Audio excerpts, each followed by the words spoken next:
In the belly of the beast. I'm sitting here with the CEO of PragerU, which we all know if you watched, CNN or, you saw anything from Vox, they are the new PBS. Which I think because Marissa Streit is the CEO, she's up here at my ranch because we're filming some stuff for PragerU Kids, right? And does that make me Elmo or I think you're more of a big bird. Big bird. Okay, good. All of a sudden, it doesn't feel so great. So they're claiming that you are becoming the new PBS because you're going after our kids. Can you just, first of all, do you get any money from the federal government? We won't take $1 from the government. That's in our mission. Well, Stu, help me out. Doesn't that automatically disqualify you from being PBS? It does. I would say it does. Yes. I mean, I think the big thing about PBS is they're taking our federal dollars and using it in ways that I don't necessarily agree with, and they can make money on their own. So I think the press misses what the problem is with PBS. So tell me about what you are doing right now, because there's several things. First of all, let's start with the 250th anniversary. What are you doing on the 250th anniversary? So PragerU uses edutainment. And so in some ways, they're comparing us to PBS because of that, because we believe that learning should be fun and it should be entertaining. Right. And that oftentimes when you're entertained, you can learn. And so in that way, we are somewhat similar to PBS. Right. But what we are doing is we're celebrating America. America has never been perfect, but it's the greatest country on God's green earth. Right. And when we are teaching kids to grow up and not love their country, it is causing so many problems. It's a national security issue. It's a mental health issue for our children. Big time. And so we are taking this opportunity for America's 250th birthday to just reignite patriotism and give some perspective that, yes, America has its blemishes. Of course it does. But America is a great country and has been a leader in greatness for so many years. And we want to teach that. And so what we are doing is we're creating content for every single learner, 4 years old, all the way through 104, to remember what our country is about, what our DNA is. And the nice thing is that it's actual history. I mean, we cut something yesterday. We're working on several of these videos that are going to be used in AP classes, right? So this is AP history in high schools. Yes. I mean, look, so many Americans are learning history through the lens of Howard Zinn. For those who don't know who Howard Zinn is, I think he categorically destroyed the history classes in America, right? Teaching a perspective. Not all of it was a lie, but it's the footnotes. It's without the greater perspective of what America is. And so we are taking American history and we're making it fun and engaging. And so that students who would watch this course that we're creating together will not only learn the truth about America, but will have a perspective and enjoy doing it at the same time. That's the edutainment piece of it. And it's really amazing because we're not avoiding the bad stuff. We're doing something today on slavery. Yes. And, I saw somewhere I read, they were accusing you guys of PragerU is dismissing slavery and saying it's no big deal. And I'm like, on what planet, in what parallel universe is PragerU saying that? Well, what they're saying is we made a video that teaches about Christopher Columbus. And we basically paraphrased what he would have said to two young kids. And from Christopher Columbus's perspective, he probably thought that slavery was okay because that's what he did. And so because we had the cartoon, Christopher Columbus, say, oh, I think slavery is okay. Right. And then the kids responded back to him in this show that we made, well, actually, slavery is abhorrent. It is a horrible thing. Right. We know today that it was a terrible thing that the world engaged in slavery. And then Christopher Columbus in this cartoon responds and says, oh, wow, I didn't have that perspective. I didn't know. That is why we are being attacked, because we are paraphrasing what Christopher Columbus would have said. And so what does the silly media do? I mean, it's completely cuckoo. They're claiming that PragerU is claiming that slavery was okay because the character in our cartoon, that character Christopher Columbus, said it was okay. You know, it's amazing. I think this stuff is coming undone quickly, and they're panicking. I mean, look what you're doing with teachers. Okay, these teachers are moving from deeply blue states into red states, and the states rightfully, are saying, we don't want any of that California crap in our schools. But if they're licensed to be a teacher, they can teach anywhere. But that's now changing because states are saying, no, you're coming from California, you're coming from New York. I want to make sure that you know the things that, are true, and we're not having any of this woke crap. This test that you're giving now, and you've been asked by the states to develop this test, and it is so, to me, first grade kind of questions. I can't believe there is a problem with this at all. I mean, we're living in shocking times, Glenn. It's shocking. People can see the test. We've made this test available. They can go to our website. They can check it out. The test is so very basic. The fact that the media and the administrators of woke schools are squealing over this test is unbelievable. It is so very, very basic. But you're right. In California, teachers are required to take a course called the PRISM test. I like to call it the prison test because, frankly, I think teachers should go to prison. If you can't pass this... Yes, it's crazy. The PRISM test is given to Californian teachers. It's not a test, it's a course. It's a 6-part course that teaches a teacher how to not differentiate between a boy and a girl, how to actually bring all of this sexualization that we've been complaining about in classrooms. And so it's not just superintendents of education that have approached us with questions. How do we help teachers do the right thing? It's also parents. Parents are coming to us and saying, well, we don't know if we can trust these teachers anymore.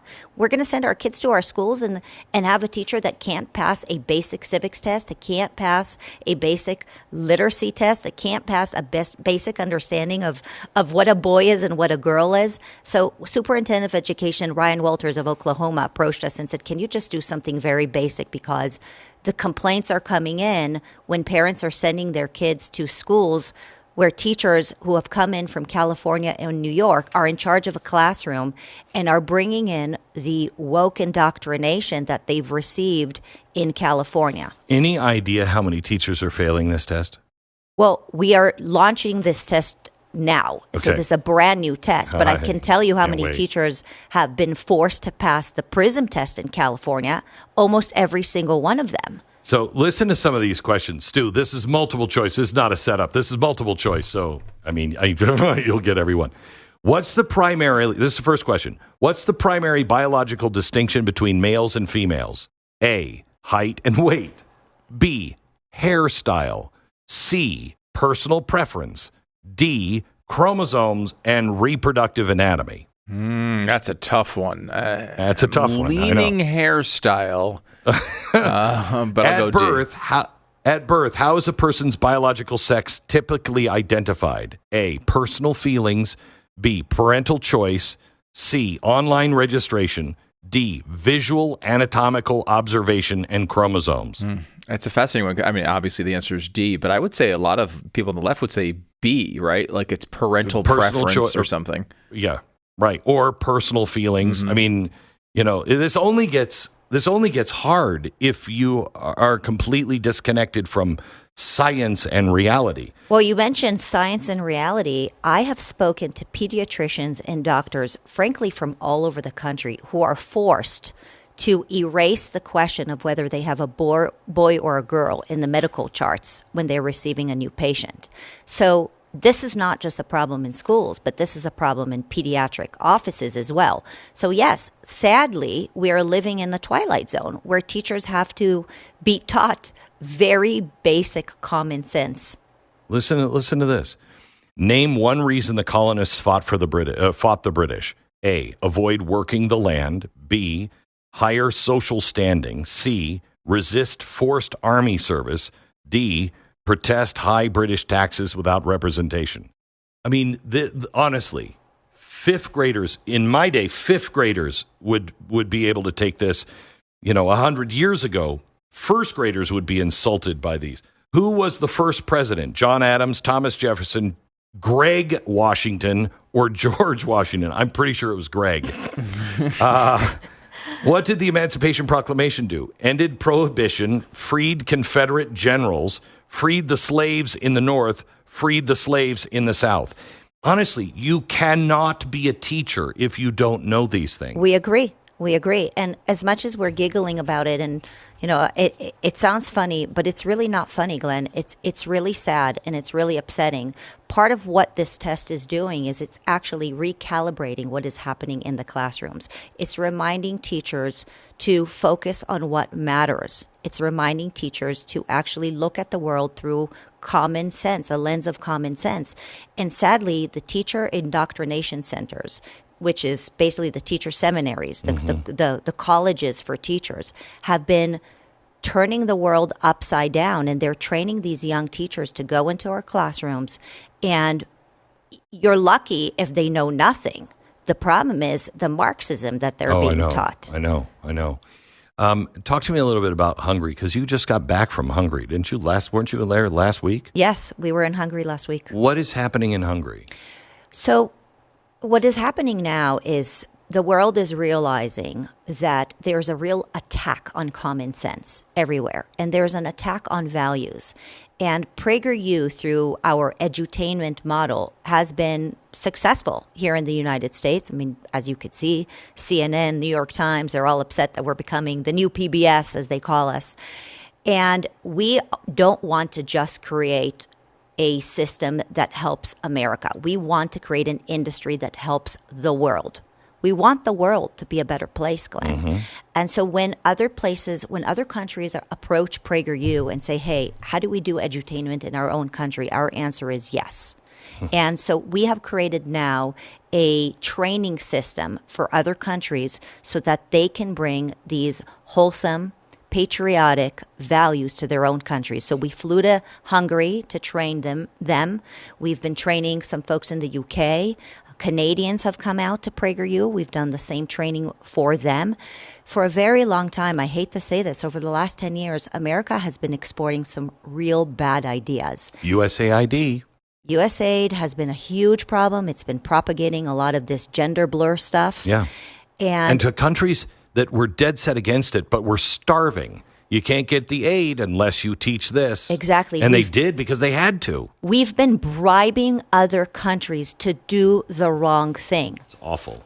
To sexualize their children. And so we feel that as an organization that is helping save America, we are trying to undo that damage as well. And if we can train other countries to undo the damage, then that's what we're there for. So do you base that on their stuff, or do you base that on like the American understanding of freedom? So we have a set of values at PragerU, which is what we call the American DNA, our understanding of freedom. Right. We are not looking to export American ideas to other countries. What we are looking to do is teach them the model of how edutainment works, and to teach them a model of how PragerU follows its values. Now, many of them, and we do make sure that the folks that we're working with do honor and respect our values. We're not going to train a bunch of Marxists in doing so. And many of them are using some of our videos as a baseline for teaching. Well, you're doing God's work, and I am so proud to partner with you and to call you friend, and Dennis the same. Can you give me a quick update? I've only got a couple of seconds. Quick update on Dennis. How is he doing?